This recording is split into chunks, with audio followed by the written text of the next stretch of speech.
نو اله به د حواله منم. حوالې نه به لږ روزم. پښتون ځان ته پټان چې ته وایي نه نو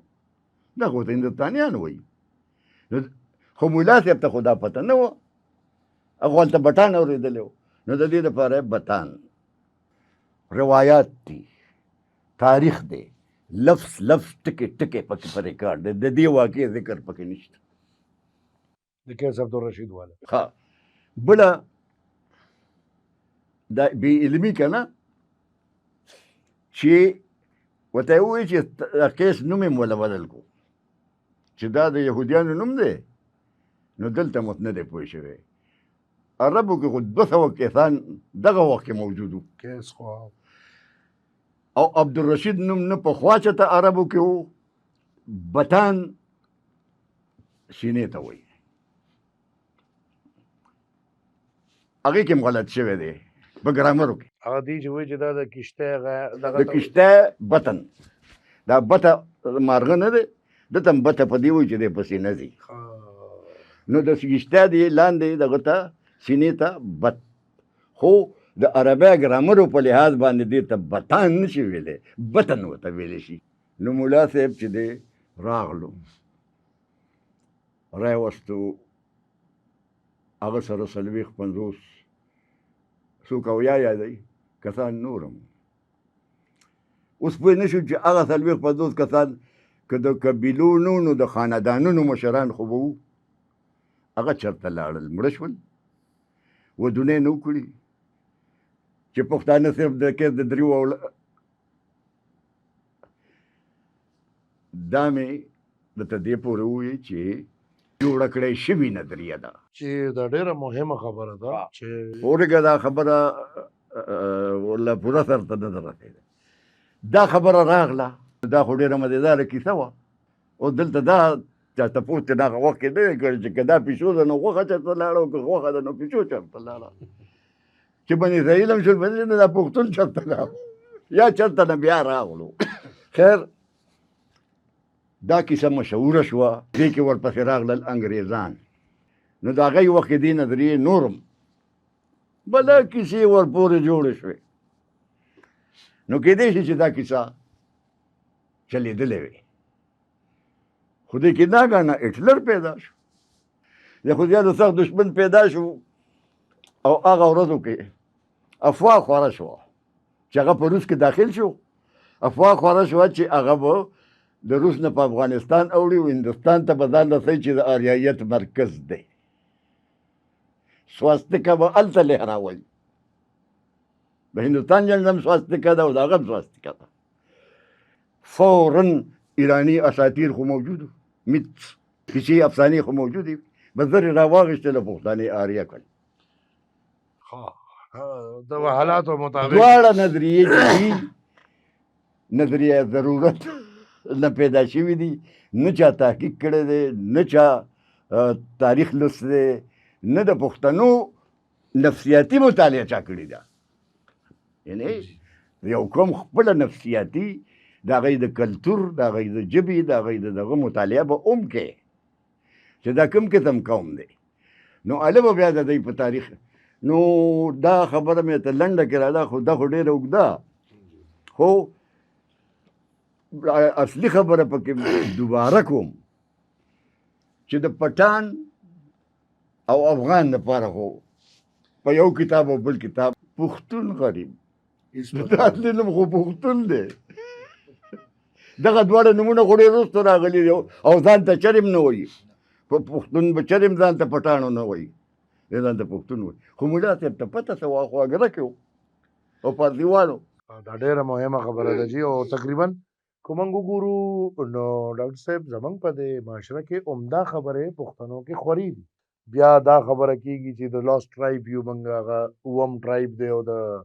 یهودو نه را جدا شوي یو او دلته راغلي یو. بیا قیس عبدالرشید او نن موږ هغه اورو چې دا ټول لکه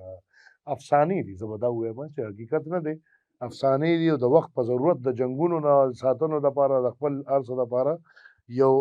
افسانه جوړه شوې ده. او دا بیا افسانې نن زموږ د قام ته دونه کار پې شوی دی چې حقیقت ته تقریبا بدل شوي دي. تاسو څه ګڼئ چې پښتانه په لومړني ځل تاریخ کله را څرګنده شو؟ ډېره مننه جي. یو خو د برق صاحب دغه تفصیلي خبرو کې یو دوه خبرې زه هم اضافه کول غواړم، بیا راځو دې ته چې کله را څرګند شو، بلکې کېدای شي دې وضاحت کې دا هم راښکاره شي چې پښتانه کله را څرګند شو. په لومړني ځل تاریخ کې هغه ارکیولوژي بالکل هغه وزه تاسو ته بیا وروسته ویم چې د پښتنو تاریخ څه دی. اوس به شروع کوو چې دغه د برورو دې ته راځو جي. دا خو ما هغه بنیادي غلطې هغه غلط اعتبار شو چې کوم ابهام دی هغه ته ښکاره کېږي. دا زه برق به صاحب تاسو چې اورګه یو منټ ښه جي. نن هم چې ما سره څوک باس کوي مړه چپ شه یار بل ځای رانه ولې جوړوي. تاسو ته چې خو پته ده نن سبا خو داسې ماشینان راغلي دي چې هغې ستاسو دغه والي او ستاسو د ډي ان اے کوي، نو ستاسو د 600 د 1000 د 2000 کالو تاریخ راوکاږي په ډي ان اے. او دا- نه مونږ خو ډي ان اے خو ځان له یو موضوع دی، خو کله چې زه بیا د پښتنو په تاریخ باندې راځم نو په دې کې دا زما د کلیواله فارموله ده، زما د تحقیق او د تاریخ چې کله یو بوټی وباسې نو چې څومره لویه کنده ترې وکنې نو دومره په اسانه هم راوځي، ټولې جرړې هم راوځي، ځمکې هم پته لګي، دا هم پته لګي چې دا جرړه دې خوا تلي ولې ده او دې بل خوا ولې نه ده تلي. نو لویه زور کړی دی د پښتنو تاریخ چې مونږ شروع کوو موږ به دغه ټکنده نو بیا به مونږ لویه کنده کندو، مونږ به د انسان تاریخ اول رالو. انشاءالله دې ته هم راشو جي. هغه به دې بیا ته کوو. راشو. نه دا یو بل سره تړلي دي، مکمل جی. بالکل. دا یو بل سره تړلي دي. جي جي بالکل. د الله تعالی چې دا کوم نظام د څه ته چې کائنات وایي دا ډیپینډنګ هر یو شیز بل سره تړلی دی، مکمل هر یو شیز د بل نه جدا کولی ته نه شي. اور او اوبه دې کې ځان له اچانک حادثاتي طور سم نه کېږي. بالکل جي همداسې ده. او نو دا به ځکه دا شروع کوو چې دې ته دا راځو جي. ما دا خبره کوله ایمل خان چې یو خو د برق صاحب دغه چې په ړومبی کومه نظریه باندې خبرې وکړې ډېرې صحیح او زه مکمل تایید کوم. بیا چې پښتو مونږ سره ته تعلق بیا چې مونږ راځو وړاندې نو د کیس عبدالرشید دا کیسه هم څه عجیبه کیسه جوړه شوې ده. برق صاحب ډېره ښه تجزیه وکړه. د برق صاحب سره خو اختلاف کول زه داسې جرأت نشم کولی، زموږ مشر هم دی استاد هم دی. البته برق صاحب چې دا دویمه نظریه د آریان والا یادی چې دام خود ساخته ده یا د یو ضرورت مطابق ته هټلر چې دی هغه دغه یهودیانو په وجه باندې د دې نظریې ضرورت پېښ شو. نه نه پښتون آریان هم نه دی. زه راځم دې ته چې زه خپله یو رای پیش کوم. او دا زه داسې نه یم. دا خو لږ خوند وکړي که نه چې مختلف رای راشي. او جی بالکل زما تاریخ خیال دی که دا نه جي؟ جی بالکل زما خیال دا دی چې دا د پښتون د آریان کېدلو دا تصور داسې هټلر او د دې نه پس ته تصور نه دی جي. موږ سره درې څلور لارې دي، لساني، جغرافیایي او تاریخي. د دې دریو واړو نه موږ دا ثابتولی هم شو، دې نتیجې ته رسېدلی هم شو چې پښتانه هم آریایي قبیلو کې قبیله ده. زه تاسو ته ویل غواړم یو خو که موږ تاریخ راخلو، تاریخ څه غیر مستند دی څه مستند دی، خو که فرض که یو سورس وی لکه برق صاحب چې ویل چې د ایرانی اساطیر خو موجود وو، ایرانی کیسې خو موجودې وي، نو آریان یې که یوازې ایرانی خبره نه ده، ویدي ادب دی، ریګوید، یونانی لیکونه دي د قبل مسیح د دور، دغه شان هیروډوټس دی، دغه شان بیا ایرانی لیکونه دي. په هر ځای کې د پښتون په مختلفو شکلونو کې ذکر دی. پکتین په ریګوید کې دی، بخدین په اوستا کې دی، پکتیان هیروډوټس ویلی دی، پکتاس په یونانی لیکونو کې دی. نو دا ټول بندوبست هټلر نشو کولی چې یونان ته مور واچي، ریګوید ته مور واچي او هر ځای ته د پښتون نه نوم ور واچي. لږ به نور جاري وساتو. نه تاسو په خبره نه یې پوهې. ښه جي. پوهې مو کوم نو ما دا ویلي دي چې آریان نه دی، پښتون خو دی خو آریان نه دی. ښه جي لږ به زما وړاندې نظریه دا ده چې دا به زه ثابتوم بیا ښه جي ښه جي چې دا ټول اقوام چې کوم دي د دوی پہچان د دوی شناخت په یو وجه آریان چې دي دا زمیندار خلک جی جی د پښتنو نیکونه چې وو دا څارویپال خلک دوی اساک دي او د آریو دشمنان او تربورانو اوس به لږ زه دې سره تړلې خبره وکړم برک صاحب ستاسو یو نقطه نظر چې دا د اساک دی که نه تاسو دا نقطه نظر لرئ چې اساک د اسونو خاوندانو د اسونو ساتونکي نو دې سره خو پښتون کنیکټ کول ډېر مشکلات پیدا کوي اسونه یونانیان هم ساتلي دي اسونه عربیان هم ساتلي دي اسونه د قوم او د اسونو ساتل تعلق نه جوړېږي نه جي ډېر وروسته ساتلي دي بیا چې عام شوی دی اوس که زه تا ته دا ووایم چې یونانیان هم پښتانه دي نو بیا به څه وایي زه یې نه منم غني خان هم دا ته ګریک ولې وایي غني خان هم ویلي دي چې دا ته ګریس یا ګریک ولې وایي خو ګورئ چې نه د هغې ژبه دا د غریز ګوره کجباشي بیل شی دی زه چې حواله ګورم نو زه به ګورم چې دا حواله چا ورکړې ده دا د کوم دی نه راغلې ده آیا دغه سړی چې چا دا حواله ورکړې وه دا د پښتنو دوستو که دشمنو د چا ملازمو د چا وظیفه خوارو یا څو د کردار څو نو اله به د حواله منم حوالې نه به لږ روزم جغرافیه او ژبې ته به یو خو جغرافیه خو به اسانه خبرو وکړو چې دا پښتانه په کومه جغرافیه کې پراته دي پخوا د دوی مرکز باختر او بیا د دریای سند یا وادي سند په غاړو آباد شو خو تاسو ګورئ چې د ایران هند په منځ کې افغانستان یا پخوانی خراسان دا یو پټی ده یو بیلټ دی دا ټول آریین دي په دې کې نه یهود شته په دې کې نه هغه قومونه شته چې هغه د مصر او د ایجپت سره تعلق لري نه ما خو دا ته ووایي که نه چې د آریایي فخر یوه نظریه چې کومه په هندوستان کې شروع شوې ده دا هندوستان ته چې کوم خلک راغلي وو هغه آریانو څاروي پالو زمیندار خلک نقل مکاني نه کوي څاروي پال کوي هغه اشاک خانه بدو شو او د آریو بلکې د هغې نومونه مخفل وو ایرانیانو ورته تورانیان ویلي دي هندوستان کې ورته کشتریانو ویلي دي او یونانیانو ورته سایتیان ویلي دي دا کشتریانو خو وروستو ورپسې بیا د ایران نه برهمن راغل نو دی خو بې تعلیمه وو هغه خو پړه لیکه وو څه موده خو د دې دواړو منځ کې هغه هم چلېدلی دی د برهمن او د کشتریانو په دې څلورو فرقو کې برهمن اول نه وو خو دا دی په زور پې باندې دا چې تفصیلاتو ته ځو نو دا به صحیح دی یو خبره اجازت راکړئ د لساني نور به عمل خان ته راشو دا لساني حواله چې ده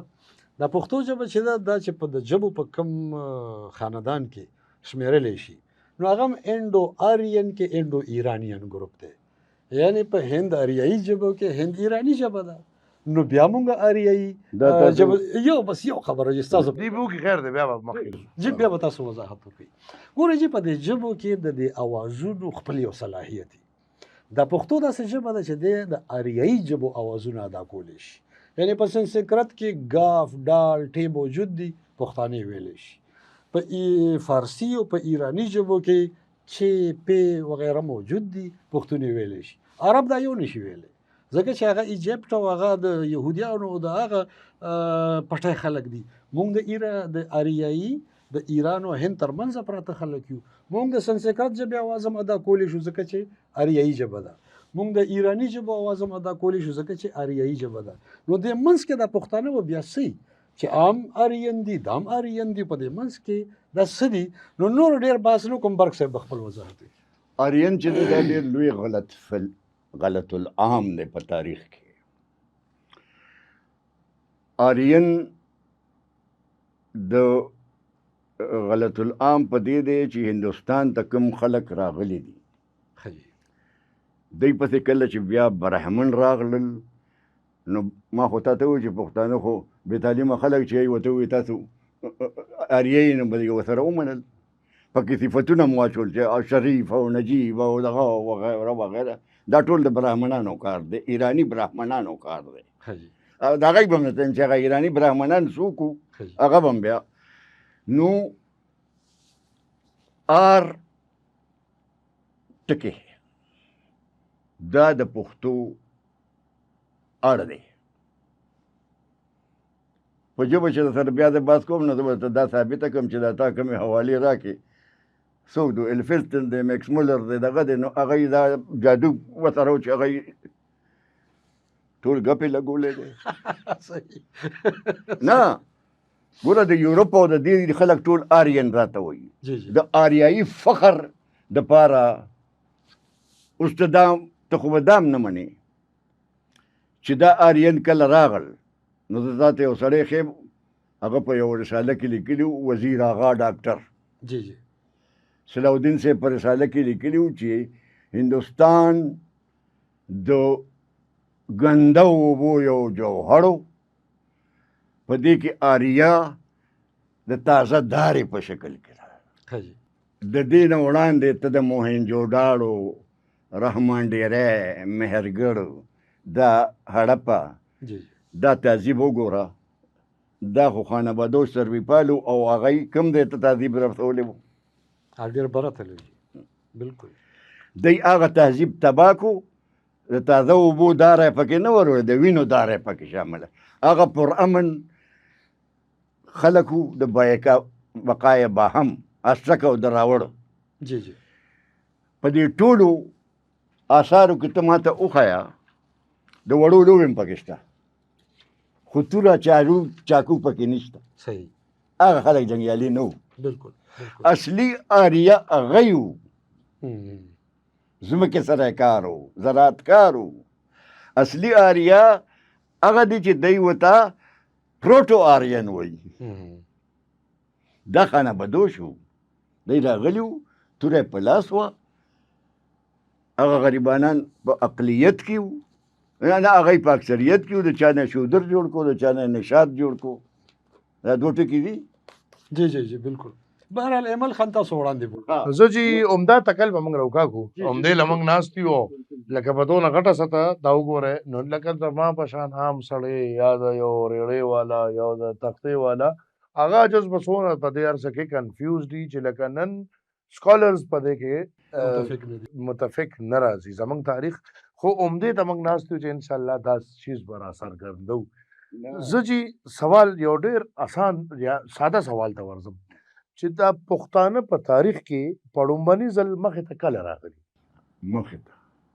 دا په لومړني ځل ښه سوال دی